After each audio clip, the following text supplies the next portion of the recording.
Emotionally Unavailable.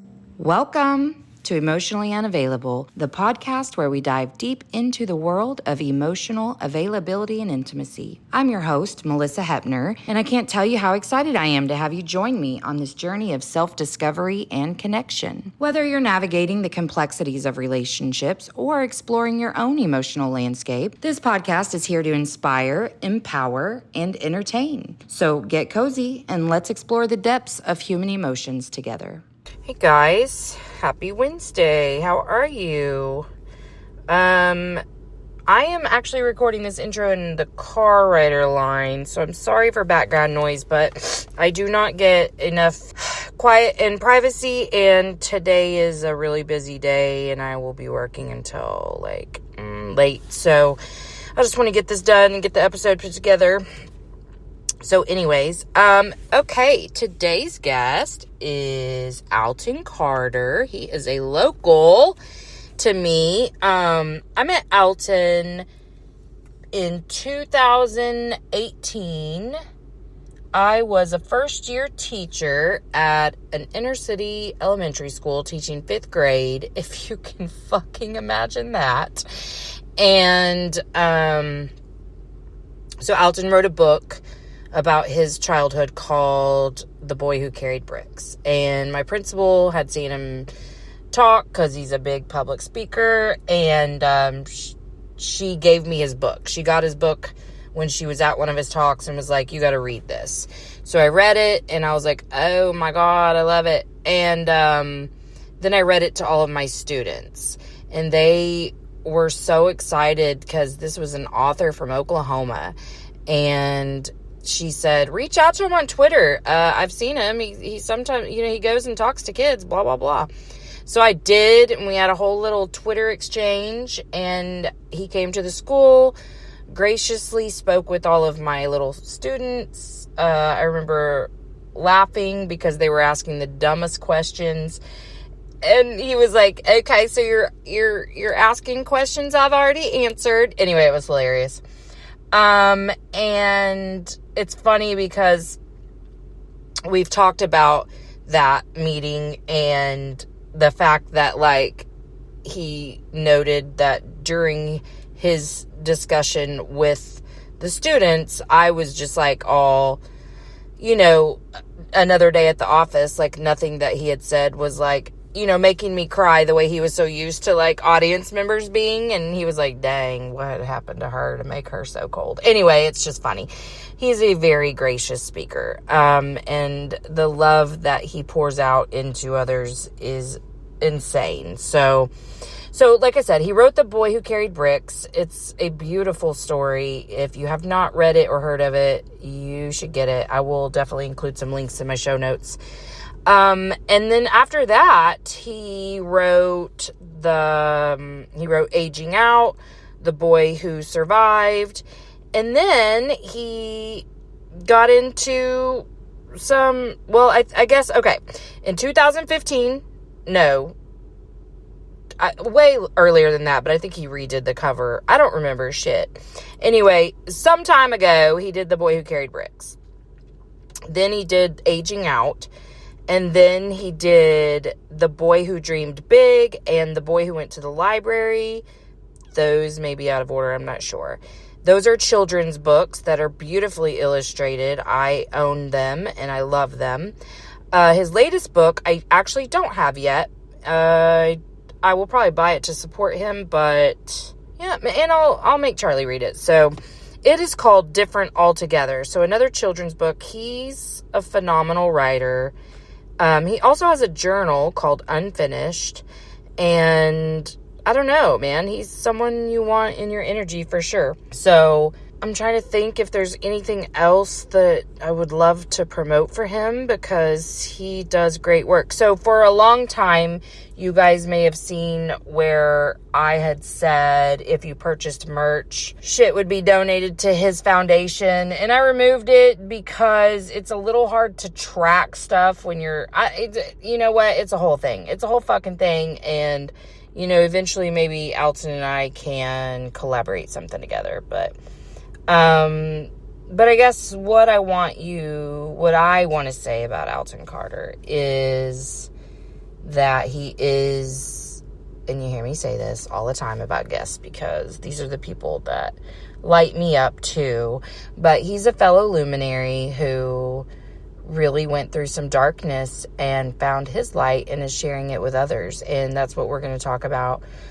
on today's episode. But also just, I don't know. I guess I'll leave it at that. So I love him and appreciate him and am glad to know that he is in the world existing. And this episode means a lot to me. So I actually had to go through so much bullshit to get this edited because, I don't know, I was having some sound stuff again. I'm getting really tired of it, but there was an echo. And so you're going to hear that because despite the many things that I have had to do to get this episode edited, there is just from what I've heard from the 6th listen through, there is still a bit of an echo. So please bear with me. It's not as bad as that screechy ass sound from that one episode, but I mean, it's, echoes are unpleasant for everyone involved, and I feel you on that. And excuse my voice, had a little coughing attack earlier from allergies and it hasn't recovered. So anyway, what else? Love Alton, sound issues. Okay, also, because of the links that I had to go through to get this episode edited, I now have a video editing software, and Alton's episode is going to be the very first one that I upload as a video episode to YouTube. So I'm super stoked about that. I'm gonna be a YouTuber, y'all. Okay, I've rambled on for 6 minutes and 30 seconds, and it's my turn to drive to pick up Charlie. And I love you guys so much. Like, you have my whole heart, and I just appreciate you listening. And I guess I'll shut up. Here's me and Alton. Emotionally unavailable. Hello. Your motion fitness activity. It says Gmail would like to access your motion and fitness activity. This allows you to automatically prompt to enter meet on, no, thank you. That's weird. How are you, Alton Carter? You know, I'm doing what I do when I do it. I'm just checking my shit real quick. Okay. So Hold on, I'm trying to get my earbuds because the sound is not working. okay. Very good. Put these here beats in there, see what we got, girl. Hold on a second. Do. Bluetooth on. Don't hear me well? Yeah, now I do. Okay. Now I can. It just wasn't working. I don't know. It's like it's peanut butter in the microphone or something, you know? There might be, who knows? Okay, are you ready? Are you ready? I'm ready. I don't hear you. I don't hear you. I don't hear you, man. I can't hear you. Here, let me go to the chat. Let's see. Let's try this again. Oh, Oh, I hear you. Okay, what happened? You almost made me choke on my tea. What happened? I don't know. It connected to the car and the earbuds. Yeah, I thought you. Is your car on? I turned it off. Yeah.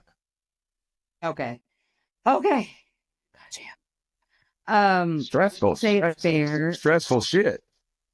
It can be. I hate when I'm on someone else's and this kind of shit happens. Like one day I didn't have my headphones plugged all the way in, so I could only hear in one ear, and I don't hear well anyway. So I was stressing the whole time. Okay, let's get on with it. God, would you say it's fair to characterize you as someone who went through darkness, found your light, and is now shining it on others? Not even. No? Yes. Okay. So that's something that I say about myself all the time, and I feel like that's who I'm, attracting to the show. So what do you first of all, do you feel like that there's I don't know why I'm asking this question, but do you feel like there is a big divide between who you are as like a luminary shining on others and who you are inside? Definitely. Oh, sorry. Yeah. 100%. And part of that is I think there's constant struggle in probably meeting other people's expectations. Like you want to be able to meet their expectations? Yeah. Like Yeah. there's part of you that wants, for me, part of me that wants to be transparent, and the other part wants to be vulnerable enough to gain people's support by being able to empathize kind of what they're going through. Does that make sense? Yeah. Yeah. So do you feel like those two things are like mutually exclusive to where you can't get people to trust you if you are fully yourself? No, I think um I think it's only after the fact that I think about it. I don't think it happens. It's not like I do it on purpose. I can just look back and reflect and sometimes think, well, I would say this. The first thing I want to do is not empathize with people, but connect with people so I can gain their trust. And I think in that, like once you feel like you've established somebody's trust, it's almost like this underlying current of, uh, this fine line between being too transparent and stable. And I don't know, I get it. yeah. And it's all subconscious. It's only me, my ability to self-reflect that I can look at some of that stuff and see, uh, kind of what happened. Yeah, I hear that. Do you find yourself still I remember a time whenever every interaction I had with somebody afterwards, I'd be like, I fucked up in some way or another, like just overthinking and sure, I definitely overthought their part too in the interactions, but I mostly, in hindsight, it was all about what I was feeling about myself. So do you still struggle with that? Like in that reflection period, like that you Yeah. may have done something? Yeah. Yes, I think I'm better at reflecting on not so much if I messed up, but just the content of the conversation. So I used to be super critical. Um, and then I realized, like, even within myself, that there's a lot of, you can see everything right and people still take it wrong. You can say things with the best intent. You can say a phrase or something you believe that is completely uplifting that you would never imagine in a million years would be taken the wrong way, and people still take it wrong. So I, I've had enough of that happen that I don't really hover around there. I think it's now when I recognize that I really did get it wrong that tends to bother me. Yeah, yeah. Is it easy for you to see when you got it wrong? Um, yes and no. I'll say it's easy for me to see when I got it wrong, when I know I got it wrong. This is going to sound like circular reasoning. It's There's a lot of times I don't see it, and there's the problem. Does that make sense? Mm-hmm. Like the ones that are obvious, yes, I know I've gotten that wrong. Um, but just because I'm not aware of it doesn't mean I didn't get it wrong. And that's the part that it's hard to. It's a fine line because it becomes speculation, right? You Right. can speculate on how you said something wrong or something came across, and you're occupying brain space with something you're never really sure of unless you get direct feedback. Right. So is most of your reflection based off of feedback or just reflection?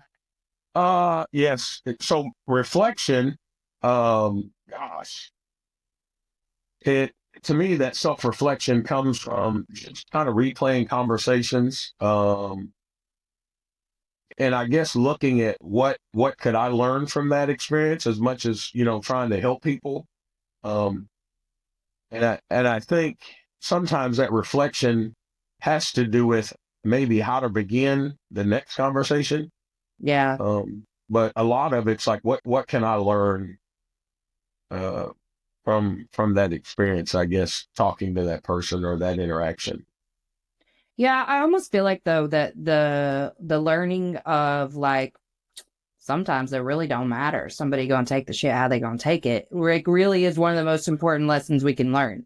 Because I think me becoming my most aligned self really had to decide like you're not for everyone, man. And I don't want to be. Like I would rather be for people who are 100% or whatever in alignment with what I'm doing than people who don't know who I am and just think they like me or appreciate me or whatever it is. But I think I spent so much of my life being a person who was trying to be liked by everybody for the same reason. Like, it truly was because I wanted to help others. And that was the only way I knew how to do it, was for them to feel the connection, for them to feel the trust, for them to, well, let's be honest, need me and want me, but it also allowed me to ignore every fucking feeling I was ever having because I was too focused on the other person. So I think it really helps me balance now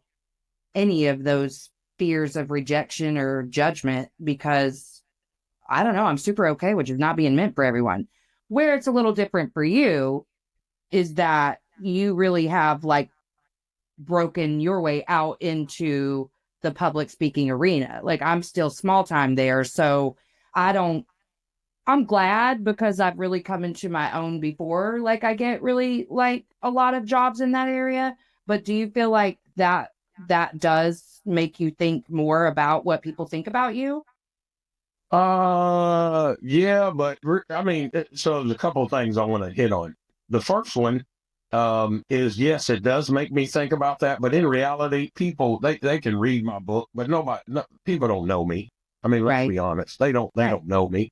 And it is, I mean, I'm that person that definitely wants, I mean, oh my gosh, are you kidding me right now? Are you It's all seeing right. all this? Yeah, but it's okay. Yeah, let's keep it interesting. Um, Good thing you can cut all this out. But it's interesting to me that what I find myself doing is you're wanting, well, I'll say this, people don't know me.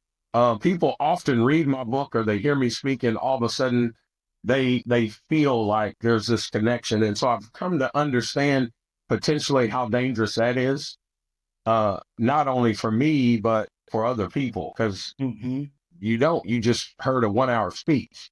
Um, but in terms of like connecting, I guess, and wanting people's approval, it's the same thing. It's empty. Most people, and I hate saying this, but looking back, I think there's so many things that are transactional that were not meant to last, um, and that's hard. Um, Yeah. those emotional connections when you speak, even if people don't say anything, people don't come up and have a conversation when you're up on stage or you're in a crowd. Sometimes, you can connect with people from up in front, and Right. it's just transactional. It wasn't meant to be this sustainable relationship. It was just a moment of time. And then I'll go back to what you said about people being in alignment, right? That was interesting to me. It just made me think about a lot of things. Of number one, I'll never know if anyone's in alignment with me. And I also think for me, I'm at a point where I'm kind of okay with that, because it's not damaging if they're not. And there was a time really that at self-harm, not self-harm, but sabotage, I thought that was important, Yeah. for people to be in alignment and to understand my perceptions and the way I think. But I Mm-hmm. also think how beneficial it is for me to realize that I occasionally need to be around people who are healthy but not in alignment with me. Yeah. Oh, I've never thought of it that way. Well, and I really, when I'm using the term alignment for this conversation, I really just mean same goals, same values, whatever. But I like that. I mean, I think, I wonder too if this was a thing for you, but I, we've had a lot of loss in life. So, like, it's hard sometimes for things to be transactional for me. Like, when I make the connection, it's hard for me to then walk away from it. Like, no matter how brief it was, I'm probably never going to not like remember that person in some capacity. And I remember how much of a struggle it was to like lose contact with someone. It was really hard for me to let people go in any capacity. Was that something you really struggled with too, just from having so much loss, or are you more like it's easy to separate? Certain occasions. Most of the part, I spent a childhood of, when I say losing everything, emotional connections. Man, they hit real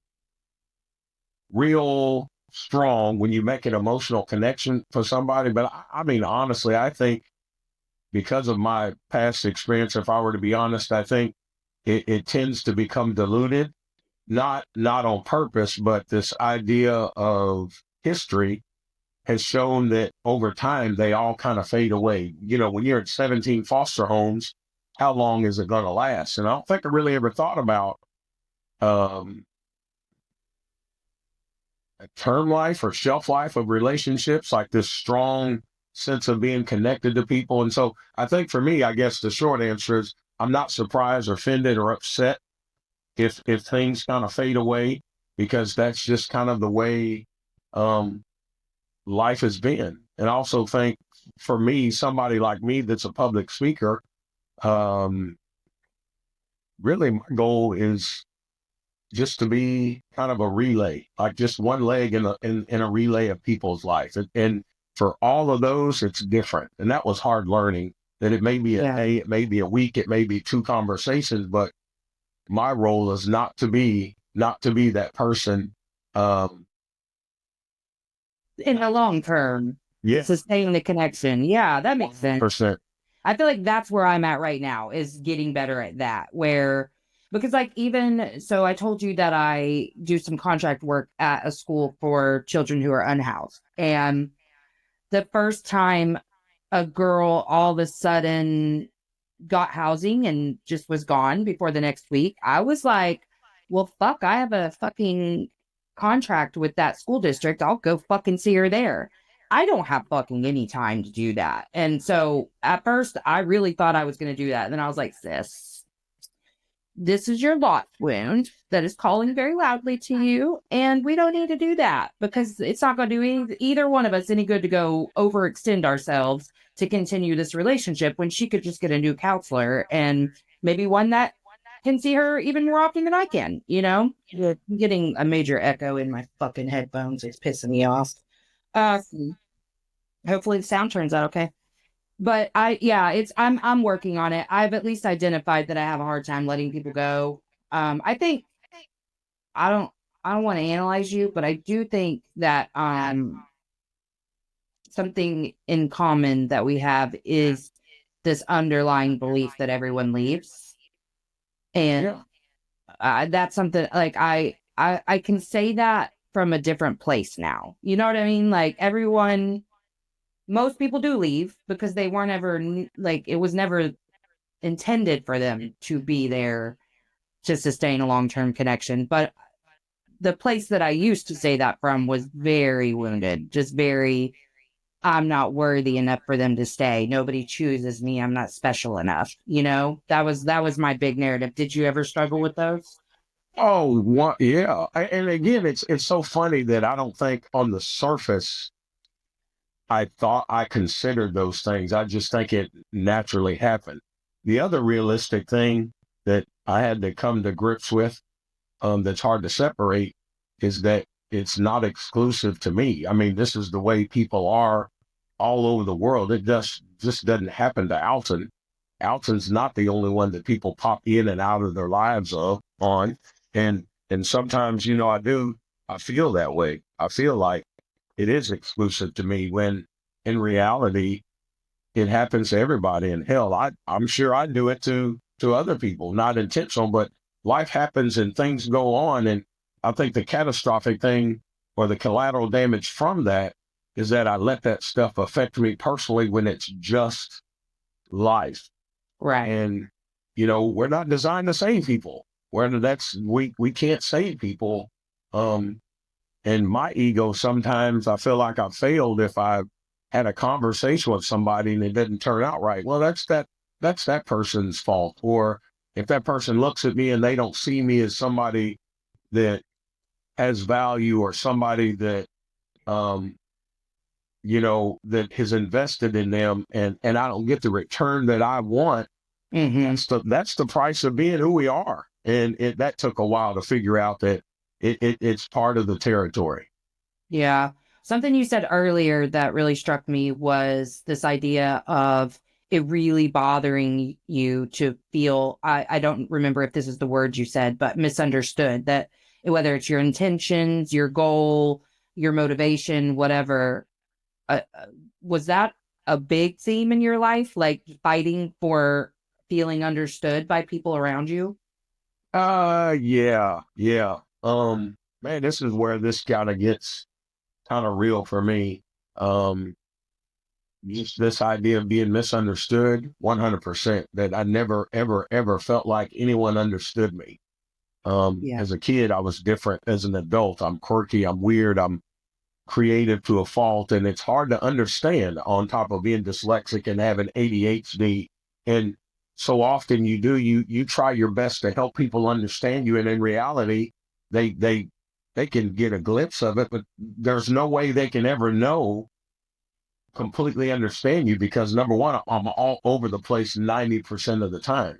Hmm. The other part too, if I were to be honest, has to do with I didn't understand myself. I didn't understand who Alton was because of 17 foster homes, because of the imprints and relationships that I had that affected my life, that directed me in 7,000 different directions. That I, I mean, I think when I say still self discovery, it's not like I'm out searching. I'm Right. trying to improve like parts of myself, I guess. So, Yeah. but definitely spent a whole bunch of time and energy trying to convince people or trying to get people to understand me when all it did, I think, was muddy the waters. Yes. What I noticed with a particular friend of mine is that when I tried harder to get them to understand me, I just came off as defensive and tone deaf. And I have a little remorse over that, but it was also one of the most like it allowed for the most growth, I think, because I I've learned I have to go within and be like, what the fuck? Like what do I need to learn from this? Because I'm real fucked up over this and I really don't understand any of it. But whenever I was unraveling, like, okay, I have this huge loss wound and I will fucking reject anyone before they can reject me every time. And I learned that really we're all kind of walking around with the same narratives of like, I feel invisible and I'm too much and not enough all at the same time. And I think the one that really just crushed me was like, well, two probably, but I have the weight of the world on my shoulders and no one to fucking help me carry it because that narrative started back, in foster care when we're all, no one really is helping you. And then, the way our brains work naturally, it confirmed that bias over and over and over and over. But I think what really hurt me was feeling like because of all those things at my core, I was fundamentally unlovable. So if I'm walking around with that as my core narrative, whether I'm aware of it or not, but that's the lenses I'm viewing every fucking interaction in the world through, yeah, I guess people aren't going to understand me because I'm hiding behind every one of those things. Do you feel like that's something that you're like, for lack of a better phrase, better at now? Or is it still like something you struggle with? Yeah, I mean, I've been put in enough situations now that I am better. I'm certain it's probably there at times, but I do feel like, uh, again, it's not really for, I mean, let's be honest. Is it better for me to walk around hoping people understand me or that I help people understand themselves better? Right. Yeah. Understand themselves. Absolutely. And it's not that I have a recipe, but I'm saying I think there are things we can do to help people understand who they are that doesn't make them a project. It could be from just being good people. It could be just from listening. It could be from volunteering. It's not always about having the right words to say. Sometimes it's just about helping people be seen. And so to me, I think that's what's become more important to me than anything else is this idea, this drive that, man, if I can just help other people understand themselves in a positive way, then that's the greatest thing. Because understanding me, I mean, you understand me, that's only going to help you when we interact. You Right. can understand yourself better, then to me, that's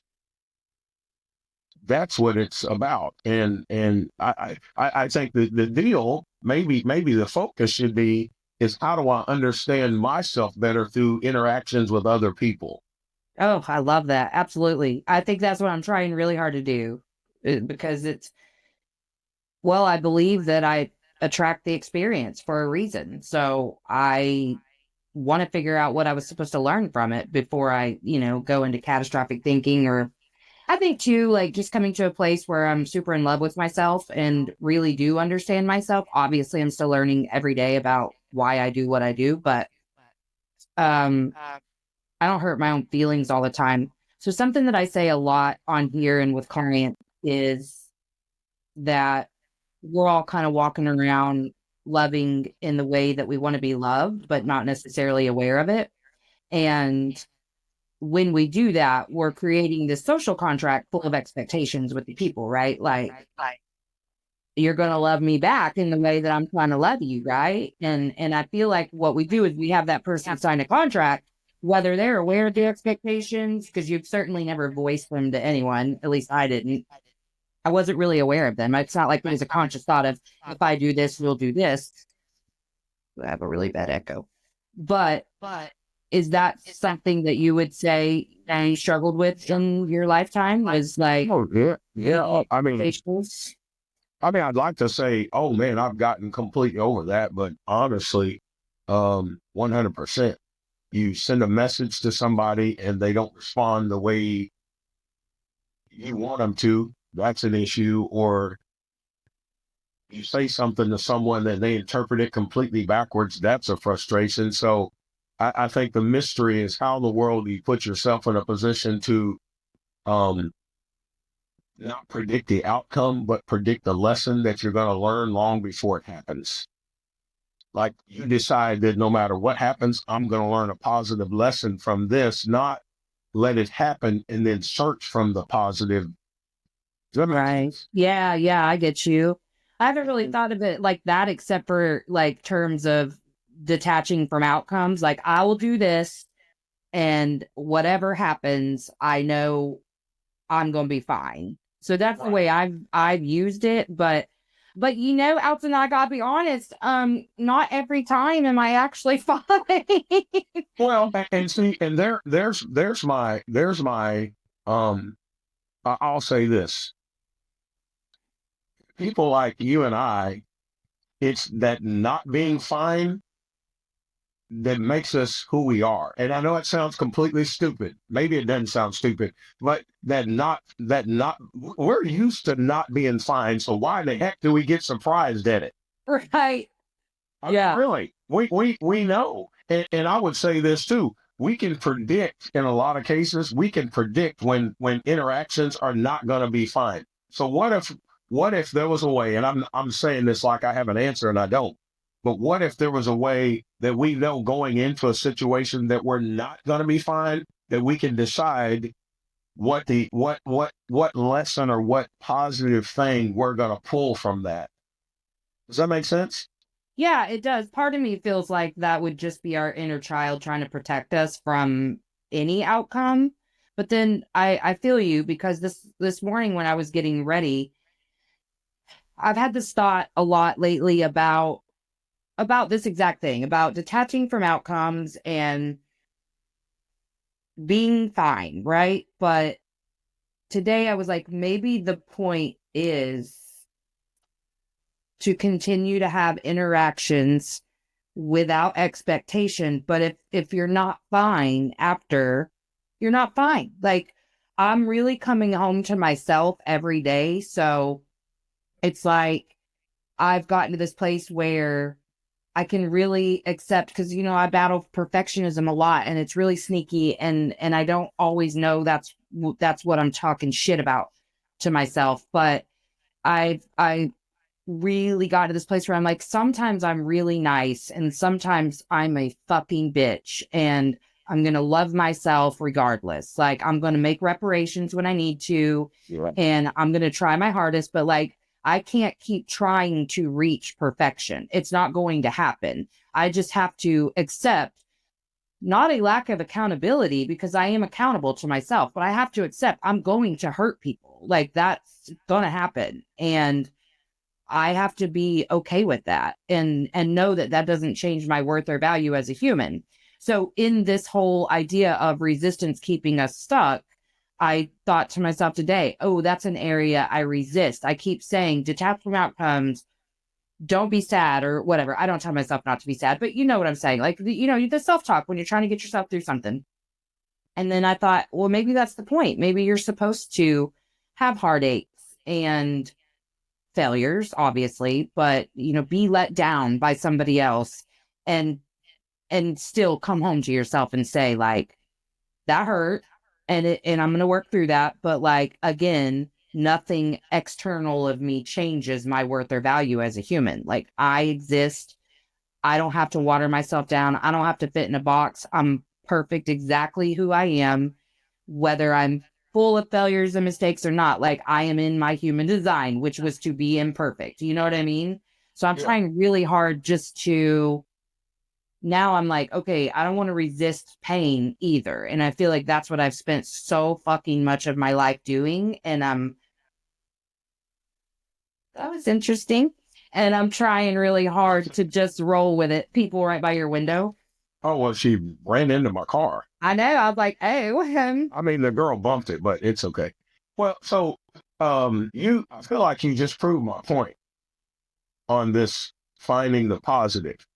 If you know the positive, to me, before crisis situations or hard situations, is to me, it's like knowing that you're going to be okay. You may not be able to always predict a positive outcome, but to understand that, man, it's just another hiccup. To me, I think that's kind of what I meant. yeah. Hard time comes. They're coming no matter what.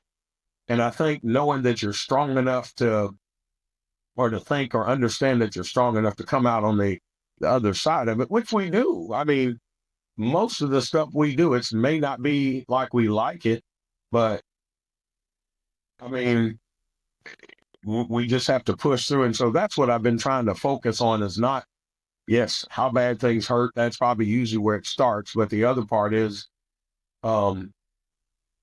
man, don't be surprised when people let you down, because that's what they do. You just got to figure out a way to pick yourself up and try to learn something that makes you a better person according to your standards, not to meet someone else's expectations. Yeah, I like that, because I think I spent so much time.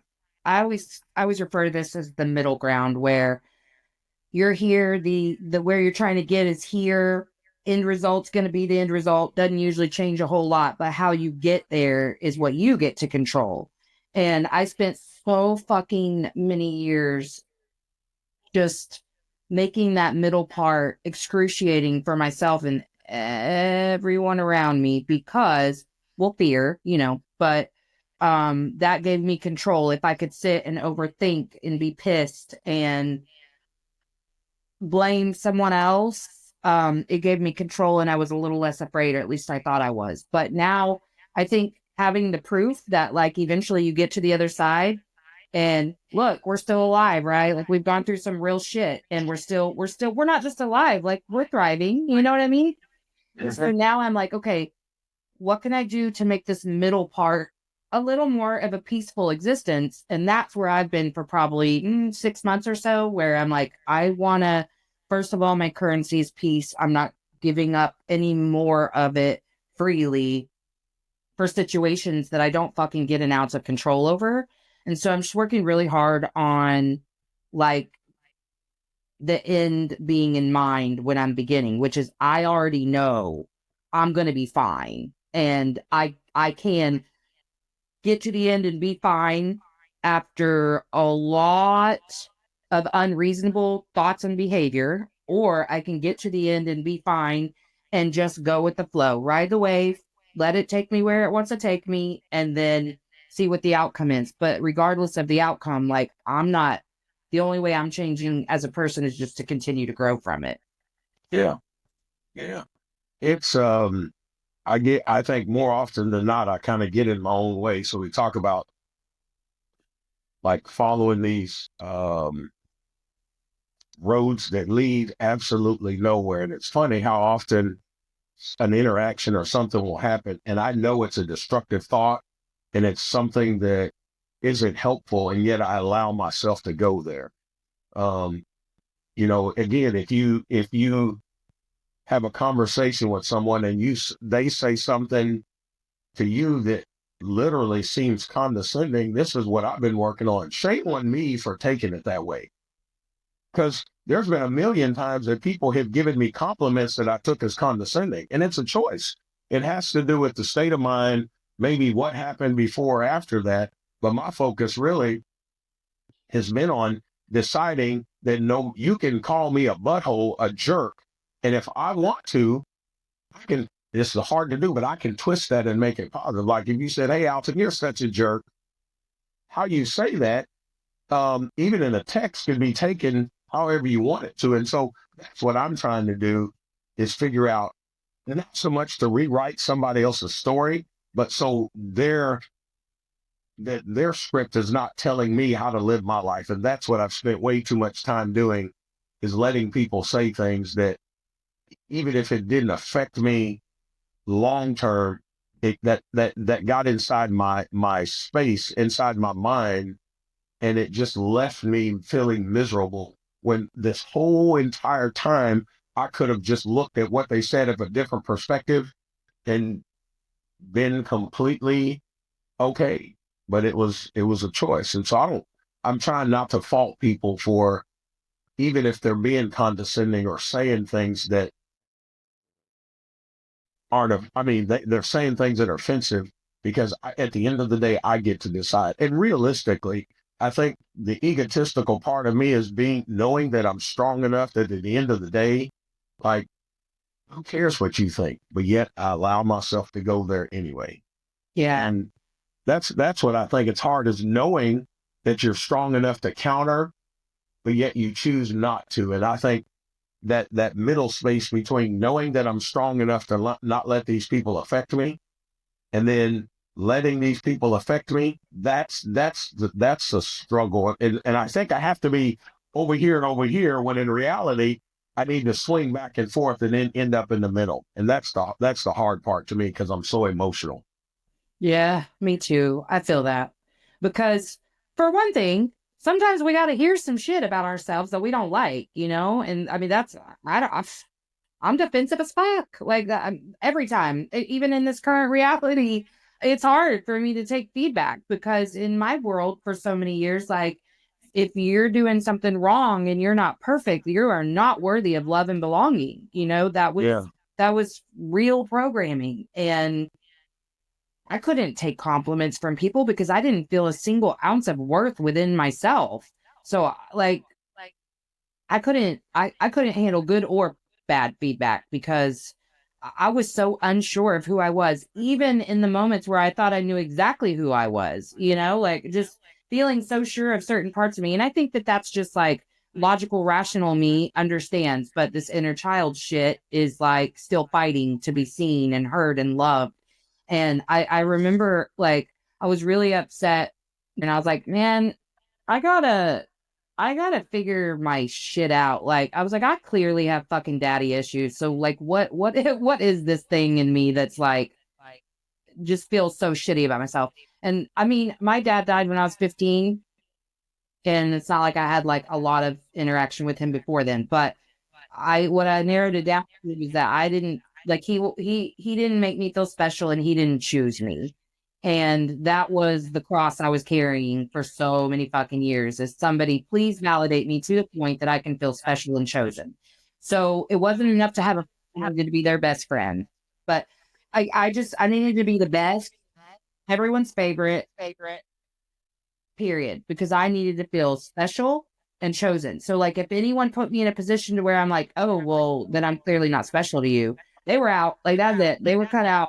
And I mean, I've cut off so many fucking people. And in my mind, that is not at all how I was characterizing those interactions. I was like, oh, they're showing up for me, or they're bastards, whatever the case may be.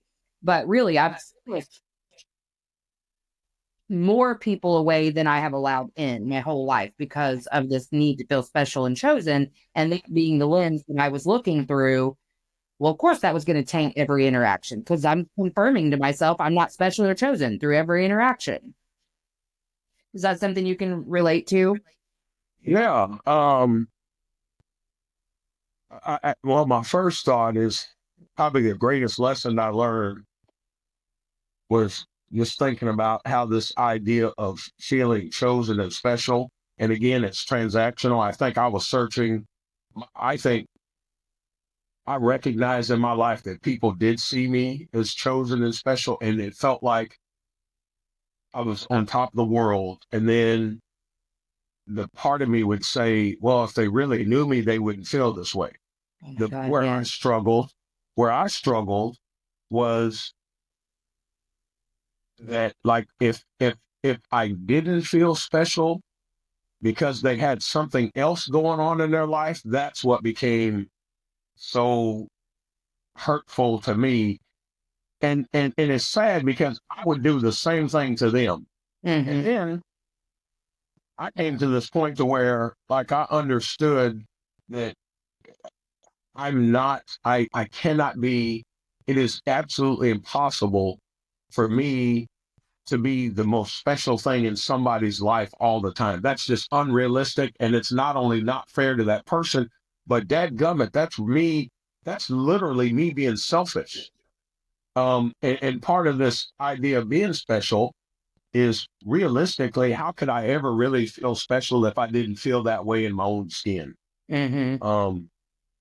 And I remember this interaction one time with one of my preachers who made a comment about, basically told him that I was tired of everybody thinking I was perfect because people like at our church loved me at the time and I was doing things right. I'd written a book and it was doing successful.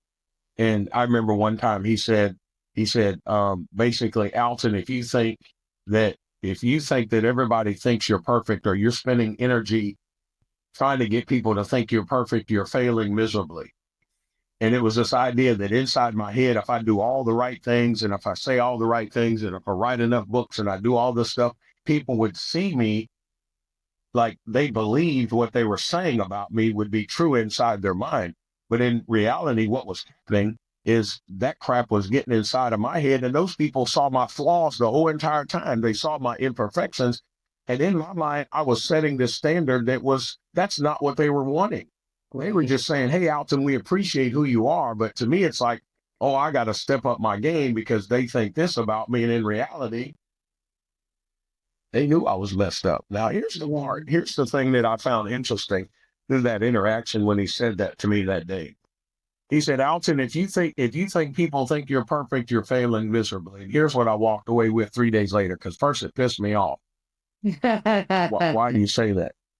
But the end result that I learned was that most people who care about me, they know I'm not perfect. And in their own way, they love me anyway. Mm-hmm. And they weren't expecting me to be perfect. That was a stupid thing that I put up on myself. And I think I tend to get lost into this idea of life and trying to meet people's standards. And in reality, I need to treat myself. I hope this analogy makes sense because I've been thinking about this for a couple of days. In reality, like we should be like guitar lessons, like beginner guitar lessons. So when you go take guitar lessons, realistically, you can learn 5 chords and play every song. Mm-hmm. Right? I just need to pick my 5 chords and live my life this way instead of trying to do things completely differently. These are the 5 chords that I operate in, and this is me. This is me. And I think I found myself in terms of using this guitar lessons as a reference, I found myself trying to do things outside of my scope that I couldn't do. And that's when I was 100% absolutely lost and I had no direction and I felt empty. Yeah. Yeah, I totally resonate with that because, well, for one, I remember a friend of mine making a birthday post about me or something a couple of years ago. It must not have been birthday because I literally didn't know who the fuck she was talking about. I texted her because she used the words bestie and shit like that, and I was like, who is this about? And she was like, you. And she had said she always says the most amazing shit about me, and I didn't resonate with any of the shit she was saying. I was like, that does not sound like me at all because I lived constantly with it. If you really knew me, you wouldn't feel that way. And now I think that's part of the just being authentic is like I fully embrace all my flaws and I'm not carrying really any shame about them. And I learned that there's not this destination that I'm heading to that where one day, I fucking wake up and reach nirvana where I'm Buddha and healed and just like perfect all the time and calm all the time and sweet all the time or soft all the time, that I am this really big mixture of all elements. And some days one thing will be more prominent than the other. And on other days, it's the opposite. And I'm fine exactly how I am. But it was the pedestal that I was placing everyone around me on that separated us because I was like, oh, well, I'm worse than them because. And so they were up here as a way, really, now I understand that it was a way to protect myself, that if I kept separation in this manner, I'm not saying some separation isn't healthy, but in this manner, if I kept some separation because everyone else was on a pedestal, it kept me safe. But damn, it hurt my own feelings every minute of every day, just like feeling like everyone else around me was just so much better than me. But using my judgmental ass to be like, oh, I'm so much better than them because when really I was just hating myself. Yeah. I think, and I'm going to have to go here in a second, but I think here's something to think about. Because there was something you said that it made me realize like this epiphany that I went through I go through great lengths trying to protect myself from other people. But in reality, the epicenter of all the shit that I've been through lied within myself. And it's funny that like you put up the walls and you want to fight other people that in reality are trying to help you. But I mean, at the end of the day, people can say whatever they want to. It ain't my abuse those things cause some issues, but it is me. It's the things that have happened to me, perception, my negative thoughts, the way I perceive things, the way I handle things is the biggest problem that I face. And so trying to figure out a way to navigate through some of that stuff and be okay is hard. But what you said really made me think about I gotta spend less time fighting battles that I've already won. Like I'm Oh, fighting, I love that. I'm constantly fighting like a negative interaction with somebody. I've already won that because I'm going to walk away and those people realistically have no control over the situation. Well, in fact, even if we're arguing or having a disagreement, in reality, the only control they have is what I'm giving them. It's when I walk away from that it becomes an issue for me. Um, and so it's not, I just realized I spend way too much energy fighting battles, um, these external battles, when in reality, 90% of my issues are internal. Yeah, I feel that. I like that. I like the way you said that. Well, thank you so much for spending your time with me today. I appreciate it. And if you have like a bio and shit, just send it over. I'll include it in the show notes. All righty. Hey, have a fabulous Friday. All right, girl. We definitely want to do this again. I appreciate it. I got the most wrinkled pair of pants you've ever seen. I put them on, they're black in the house. And I'm telling you, they got more wrinkles than Mother Teresa had. I ain't kidding. But they are literally, it looked like they were wadded up in a ball. So I'm fixing to run in Sam's to see if I can find a pair of pants with less wrinkles so I can go to this school and speak. All right, girl, we'll do this again. Okay, bye. All right, bye. Emotionally unavailable. Hey, if you have not provided this podcast with a rating, please go do that now. If you find me on social media, you can see my link tree and it will take you to both Spotify or Apple for you to leave a review and a rating. 5-star, obviously, so much. Okay. Also, on that link tree, you can get to my website, empoweredwithmelissahebner.org, where you can sign up for a one-on-one session with me. I'm calling these guidance sessions because I will utilize my therapeutic background along with tarot and astrological insights, if you're comfy, and guide you to the life that you're in love with. And if none of my current offers are within your budget, please don't hesitate to select the complimentary session option. I created that option as part of a commitment to my community and to access to mental health care. And I want to make sure that people are using that. So feel free to refer that link out to anyone that you want to. It is a one-time only. All of these sessions are like a one-time so that I can make a bigger impact with one-time sessions versus recurring sessions. So you can see my menu on my website, and you will also see workbooks and membership communities available. So I hope you'll check it out. Emotionally unavailable. All right, that's it from me. So make sure that you check out the show notes for links. And until next time, let's all just keep swimming. Emotionally INDEPE and cut. unavailable.